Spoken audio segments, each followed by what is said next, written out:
창세기 15장 1절에서 6절까지 말씀 함께 합독하시겠습니다. 이후에 여호와의 말씀이 환상 중에 아브라함에게 임하여 이르시되 아브라함아 두려워하지 말라. 나는 내 방패요 너의 지극히 큰 상급이니라. 아브라함이 이르되 주 여호와여 무엇을 내게 주시려 하나이까. 나는 자식이 없사오니 나의 상속자는 이 다미색 사람 엘리에셀이니이다. 아브라함이 또 이르되 주께서 내게 씨를 주지 아니하셨으니 내 집에서 길린 자가 내 상속자가 될 것이니이다. 여호와의 말씀이 그에게 임하여 이르시되 그 사람이 내 상속자가 아니라 내 몸에서 날 자가 내 상속자가 되리라 하시고 그를 이끌고 밖으로 나가 이르시되 하늘을 우러러 묵뼈를 셀 수 있나 보라. 또 그에게 이르시되 내 자손이 이와 같으리라. 아브라함이 여호와를 믿으니 여호와께서 이를 그의 의로 여기시고.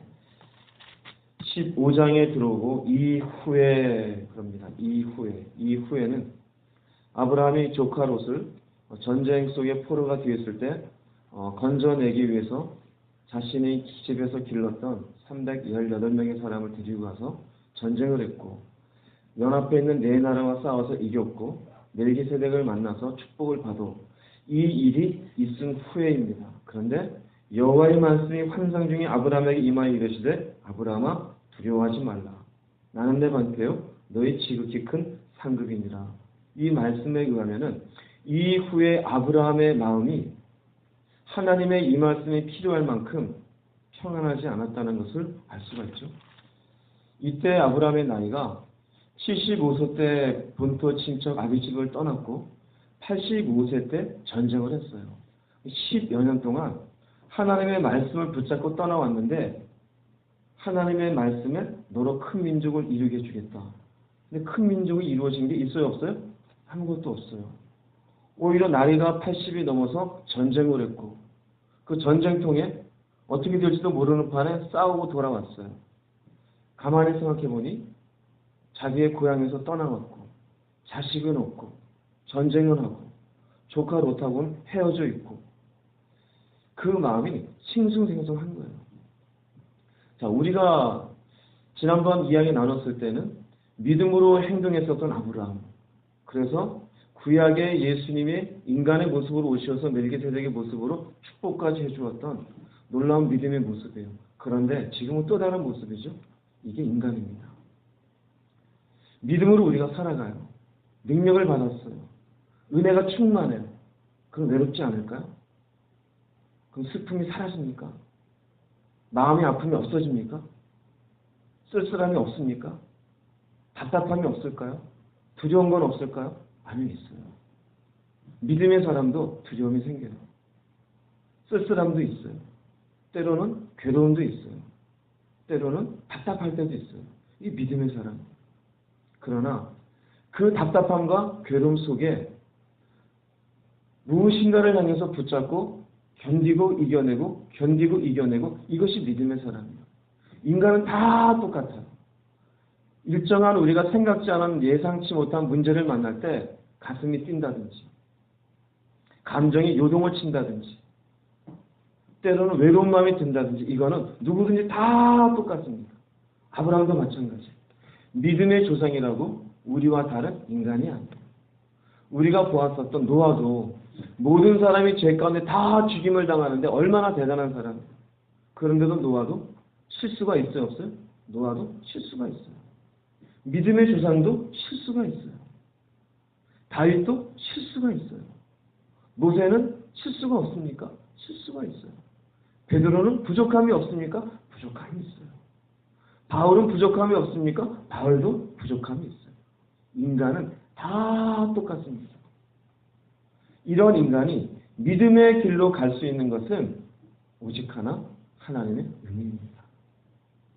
아브라함이 이 일 후에 즉 하나님이 오셔서 그 마음에 은혜를 베풀어 줘야 할 만큼 그 마음에 나는 믿음으로 떠나왔는데 아직 자식은 없고 땅을 얻은 것도 없고 전쟁이나 하고 이런 마음이 있는 걸 하나님이 아시고 그래서 이런 아브라함이 이런 마음 상태가 극복되어지기 위해서 하나님이 오셔서 은혜를 베풀어 주시는데 그 내용이 이제 오늘 읽으신 15장 1절에서 6절까지 말씀이 되어져요.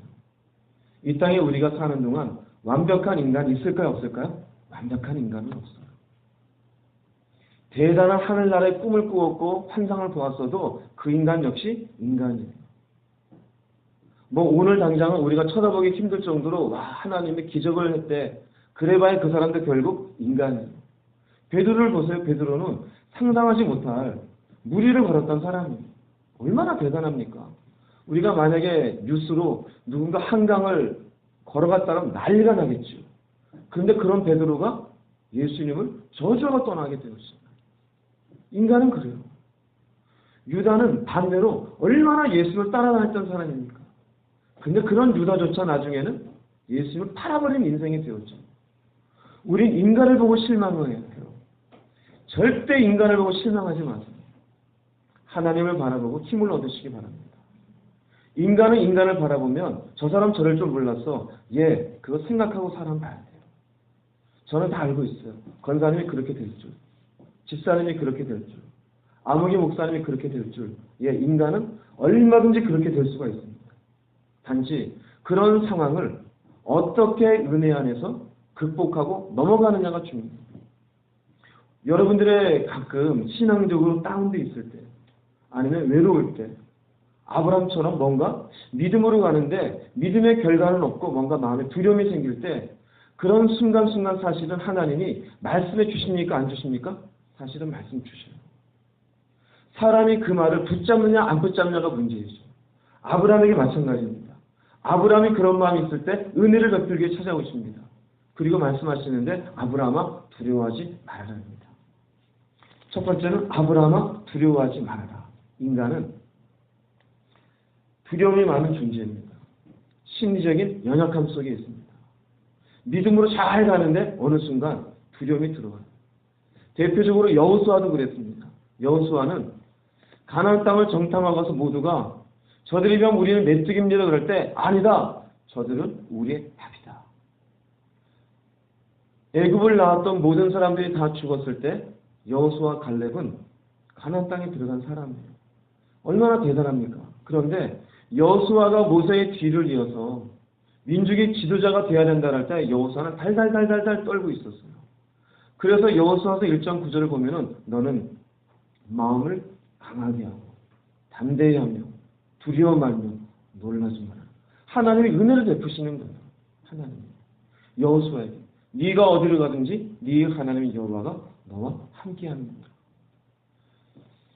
가나안 땅 정탐하 가서 저들은 우리의 밥이다라는 그 모습을 봤던 사람이 달달달달달 떨고 있는 여호수아를 봤다면 어떤 마음이 들까요? 아니 여호수아도 저래?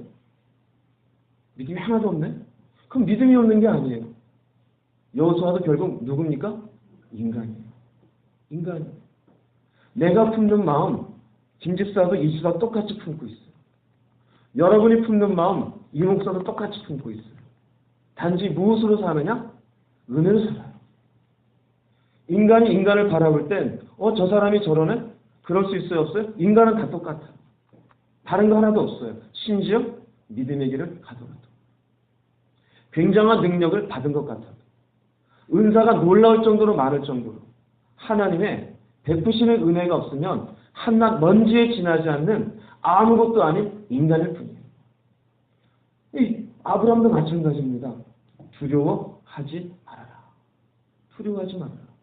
예수님이 제자들을 모아놓고 하신 말씀 중에 너희는 염려하지 말아라. 염려한다고 너희 길을 한전하게 할 수 있느냐? 못한다 이거예요. 제자들이 한 말이에요. 그럼 제자들도 우리가 생각할 때는 대단한 인간이지만 뭐가 많은 사람들이었어요? 염려가 많은 사람들이었어요. 예수님이 십자가 지시기 전에 이제 내가 너희를 떠나야 한다 그럴 때 요한복음 14장 1절을 가면은 너희는 마음에 근심하지 마라. 하나님을 믿으니 또 나를 믿으라 그래요. 그러면 제자들은 지금 뭐하고 있었던 겁니까? 근심하고 있었어요. 그럼 그런 제자들 쓸모없어 예수님 버리셨습니까? 그런 게 아니에요. 그 제자도 염려가 많은 제자들, 근심이 많은 제자들이었어요. 결국 그 제자들도 누구였다? 인간이었습니다. 인간.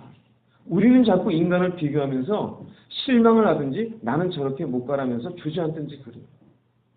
나는 아무개만큼 믿음이 없어. 내지는 저 사람 믿음 좋은 줄 알았는데 아니잖아. 실망을 해요.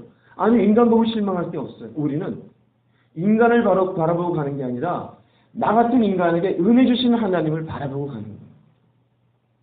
간혹가다 교회 안에 보면은 사람 때문에 시험 들어요. 누구 때문에 예수 믿고, 아니면 전도로 나가면은 내 동네 아니면 우리 회사에 누구 예수 믿는다는데 그 사람 꼴보기 싫어서 교회 가기 싫대요. 우리가 흔히 하는 말로 사람 보고 교회 가냐? 하나님 보고 교회 가지. 얘 맞는 말이에요. 맞는 말이에요. 인간은 100가지의 은혜를 가지고 있어도 언젠가는 한 가지 인간적인 모습이 나타나요. 근심이 있고 염려가 있고 악한 말을 쏟아내고 어느 순간에 믿음이 없는 것처럼 행동하고. 인간은 다 똑같아요. 그런데 그런 인간에게 하나님은 다가오시고 아브라함에게 다가오시고 모세에게 다가오시고 다윗에게 다가오시고 여호수아에게 다가오시고 베드로에게 다시 다가오시고 바울을 다시 끌어주시고 결국 하나님의 은혜가 우리를 끌어가는 것이지 우리가 이 땅에서 완벽하게 만들어져서 인간이 아닌 다른 존재로 만들어져 있는 게 아니에요. 깨닫는 귀가 있기를 주의 이름으로 부탁을 드립니다. 아브라함에게 찾아오셔요. 두려워하지 말아라. 그리고 아브라함에게 주는 두 번째 이야기는 내가 너의 방패이다 합니다. 방패는 뭡니까? 외부의 공격으로부터 보호하는 것이에요. 아브라함이 생각할 때는 지금 비록 전쟁에서 이기고 왔지만 자기 힘으로 이긴 게 아니잖아요. 또 어떤 전쟁이 날지, 또 무슨 일이 생길지, 나이는 80이 넘었고 나를 도와줄 자녀는 없고 그러니 마음에 두려움이 생길 수밖에 없죠. 그런데 하나님 얘기합니다. 내가 너의 방패이다. 이 말은 내가 너를 지켜주겠다. 내가 너를 보호해주겠다. 즉 하나님이 우리의 방패가 되시면 망한다 망하지 않는다? 망하지 않아요. 따져보면 우리도 아브라함처럼 나이 많고 자녀 없고 이런 조건은 아니지만 우리가 대단한 부자가 아니잖아요. 이 지금 자본주의 시대 때 돈이 신인 세대인데 제가 이렇게 봤을 때 여기 있는 계신 분들 돈 많은 분들은 아니잖아요. 대단한 건강을 가지고 있습니까? 대단한 권력을 쥐고 있습니까? 우리 소시민들 평범한 사람들은 아니에요. 때론 우리의 마음속에 사고 나지 않을까? 자식이 잘못되지 않을까? 인생에 혹시 무슨 일이 벌어지지 않을까? 두려운 마음이 들어오지 않아요. 그럴 때 하나님의 은혜가 필요합니다. 아브라함이 주셨다. 두려워하지 마라. 내가 너의 무엇이다? 방패이다. 하나님의 나의 방패임을 믿을 때 우리는 우리 속에 들어온 인간이기 때문에 가질 수밖에 없었던 연약함을 극복할 수 있게 되어집니다. 어떤 사람들은 보험을 들어놓고 그 보험을 의지해요. 어떤 사람들은 권력이 있고 돈 있는 사람들을 붙잡아 놓고 저 사람이 있으니까 힘이 되겠지 그래요. 어떤 사람들은 날마다 열심히 운동을 하면서 자신의 건강을 뽐내요. 그러나 그게 진정한 방패가 될까요? 방패가 되지 않죠. 하나님이 우리의 방패가 될 때 진정한 우리의 속의 연약함을 극복할 수가 있습니다. 다윗이 대표적으로 그랬어요. 우리가 시편을 보면은 시편에 반복적으로 여러분들이 볼 수 있는 구절 중에 하나가 여호와는 나의 힘이시요 나의 방패이십니다. 나의 산성이십니다. 나의 피난처이십니다. 사람을 얘기하지 않아요. 아무개가 내 힘입니다. 무엇이 내 힘입니다. 저 요새가 나의 든든한 나의 힘입니다. 이렇게 고백하는 것은 없어요. 시편을 읽다 보면 거의 모든 곳에서 여호와가 나의 힘이십니다. 나의 방패이십니다. 여러분이 하나님을 방패로 삼으시기 바랍니다. 인간은 인간일 수밖에 없어요. 우리 연약함에서 절대로 벗어날 수가 없어요. 누구든지 어떤 상황에 달하면은 그 인간 속에 있는 것들이 다 드러나게 되어져 있습니다. 우리는 은혜로 사는 존재예요. 두 번째로 하나님이 아브라함이 주시는 은혜는 그 밑에 15장 1절 뒤편 보면은 나는 내 방패요 너의 지극히 큰 무엇이다? 상급이다 그럽니다. 상급이다라는 것은 보상이다라는 것입니다. 마치 우리가 초등학교 때 학교에서 독후감을 잘 썼다든지 출석을 잘했든지 그러면은 아이를 격려하기 위해서 예전에는 연필도 하나 주고 책받침도 하나 주고 노트도 하나 주고 그랬죠. 그게 일종의 보상이죠. 너 이번 달 결석 안 하고 잘했어? 연필 하나 주고. 청소 잘했으면은 책받침 하나 주고. 예전에 선생님이 그랬던 기억이 나요. 내가 한 것에 대한 보상이란 말이에요. 여기도 마찬가지예요. 내가 너의 보상이다. 무슨 보상이냐면요. 너가 믿음으로 사는 것에 대한 보상이 누구다? 나다요.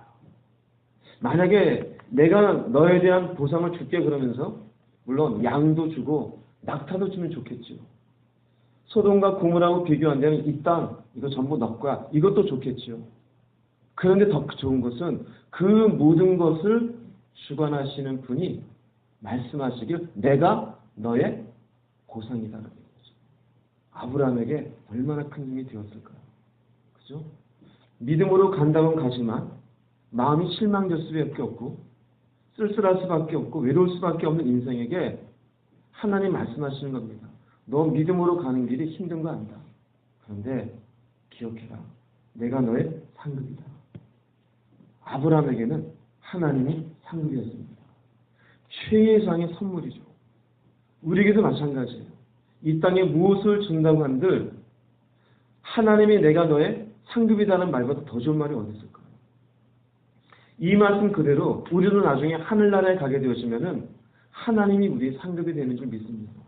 그분이 우리의 아버지가 되시고 우리 위에 십자가 지신 예수님을 눈과 눈으로 대하게 되어지고 그분이 마련해 놓으신 그 처소에서 하나님의 의가 다스리시는 그곳에서 영원한 어둠도 없고 저주가 없는 그곳에서 우리가 생명을 누리게 될 줄로 믿습니다.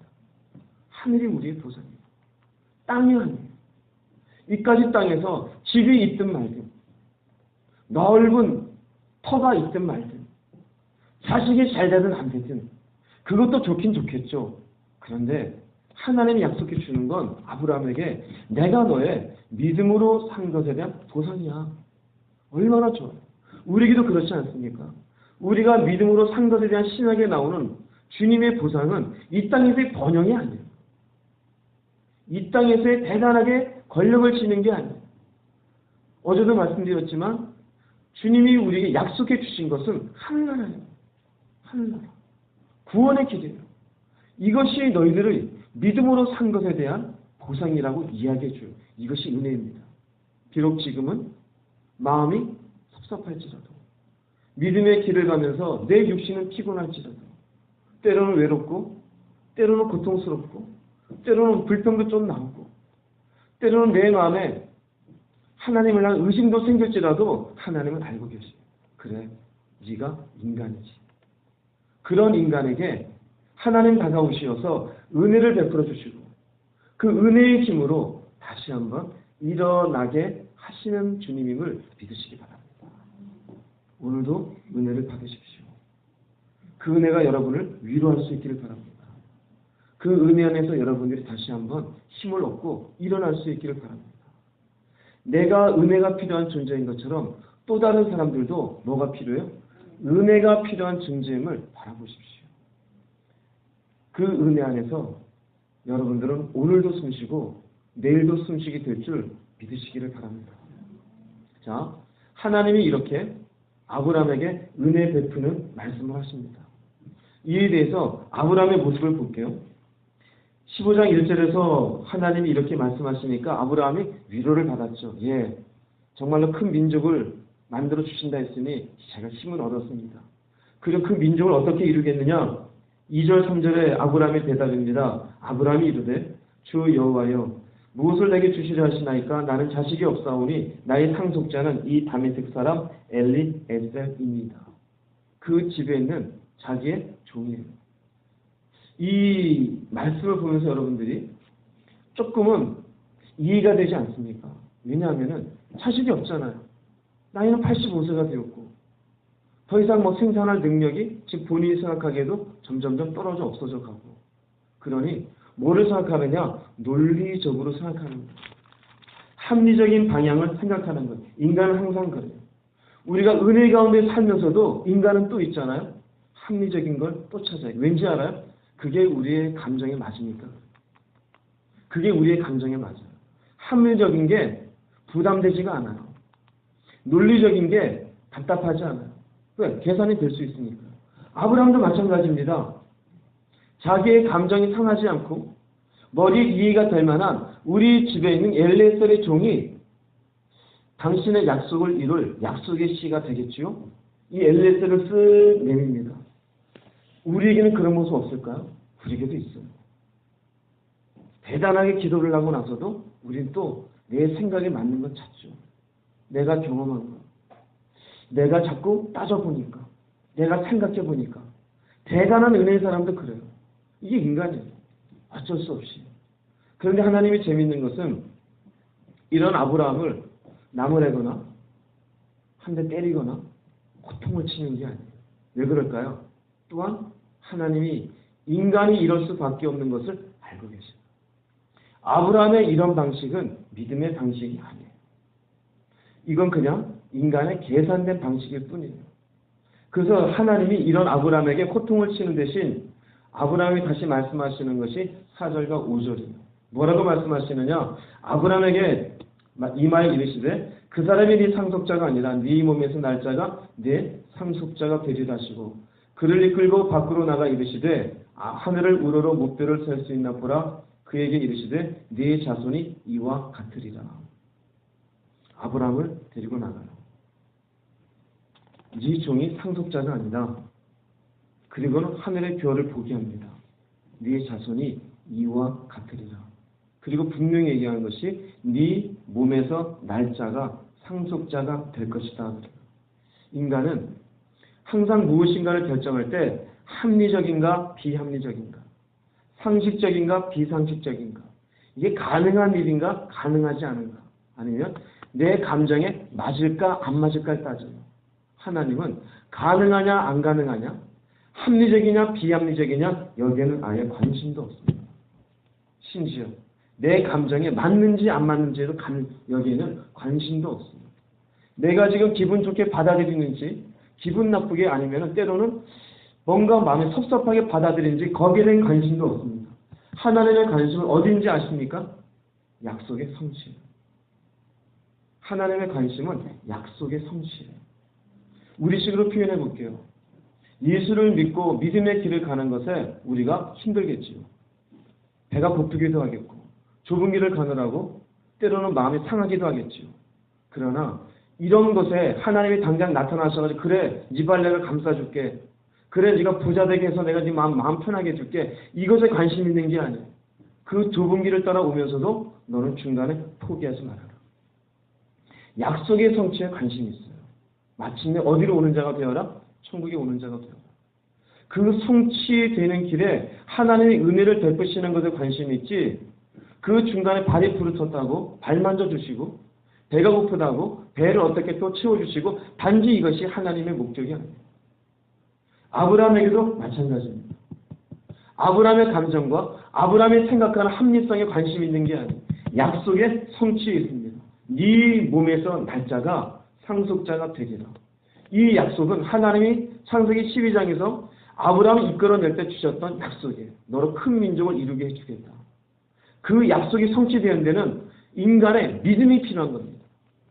합리적인 계산에 의해서 약속이 성취되는 게 아니에요. 믿음이 필요해요. 반드시 우리가 하나님의 약속을 붙잡는 데에는 믿음으로 걸어가는 길이 필요한 것이지 내가 계산하고 돌반해 놓고 내 감정이 좋은 대로만 움직여져가지고 약속이 성취되어지는 것이 아니에요. 재미있는 것은 지금 창세기 15장에서 하나님이 네 몸에서 날짜가 지금 상속자가 되리라고 그러잖아요. 그럼 바로 줘야 되는 거 아니에요? 그런데 이때가 몇 살이었습니까? 제가 85세요. 근데 아브라함 몇 살 때 이삭을 얻어요? 100세예요. 이렇게 말씀하시고도 몇 년을 더 끌어가요? 15년을 더 끌어가요. 15년을. 그 15년을 왜 끌어갈까요? 아브라함을 키우는 겁니다.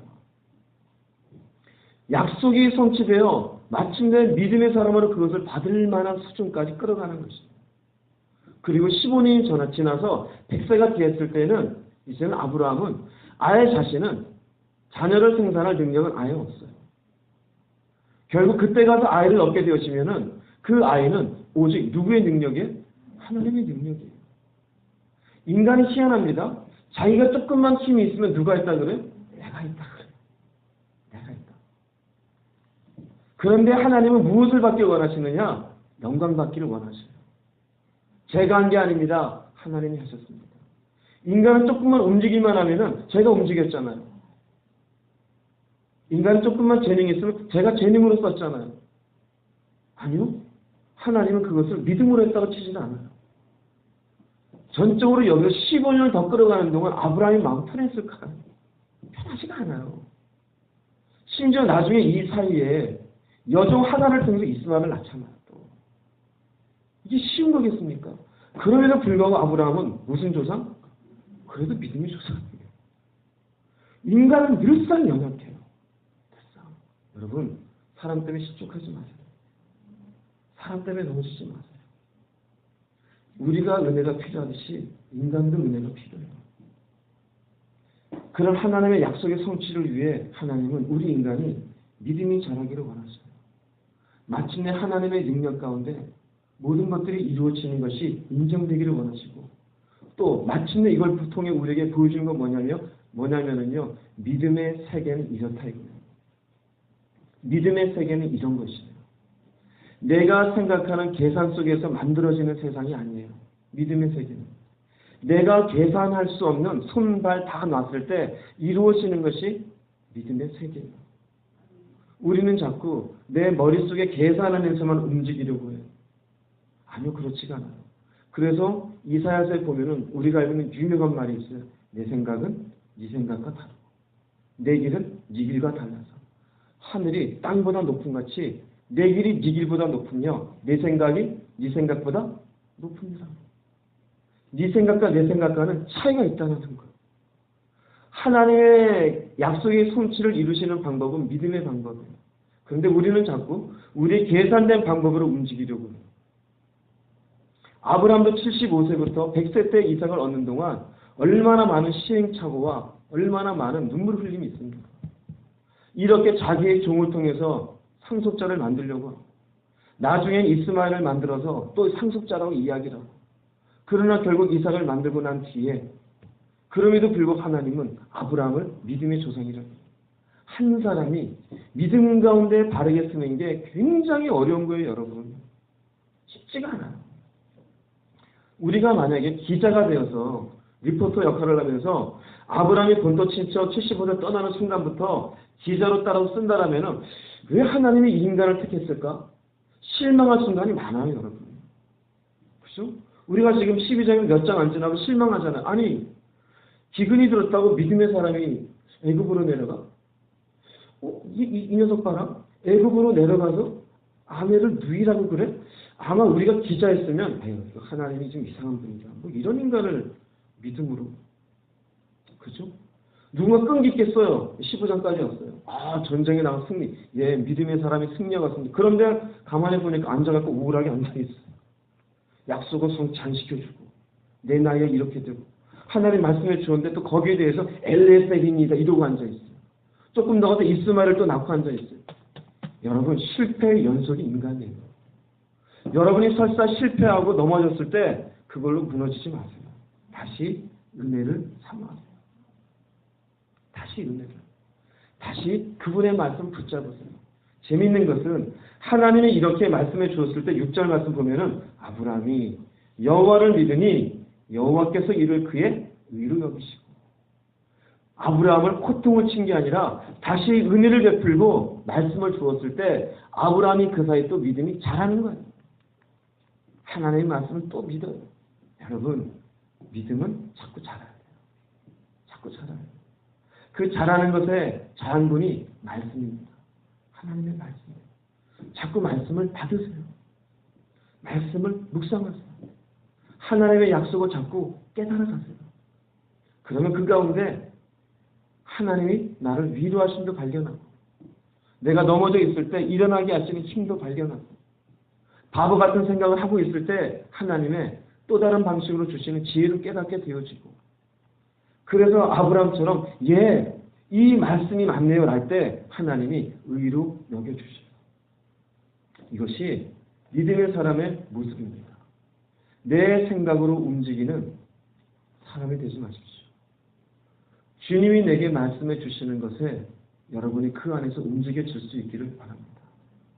때로는 실수할 수 있습니다. 낙심도 될 수 있습니다. 아브라함처럼 엉뚱한 소리를 할 수도 있습니다. 말도 안 되게 믿음과는 관계없이 잘못된 결정을 할 수도 있습니다. 그러나 은혜가 우리를 끌어가는 거예요. 은혜가. 하나님이 아브라함에게 나타나지 아니하시고 말씀 주지 않았으면 아브라함은 없는 겁니다.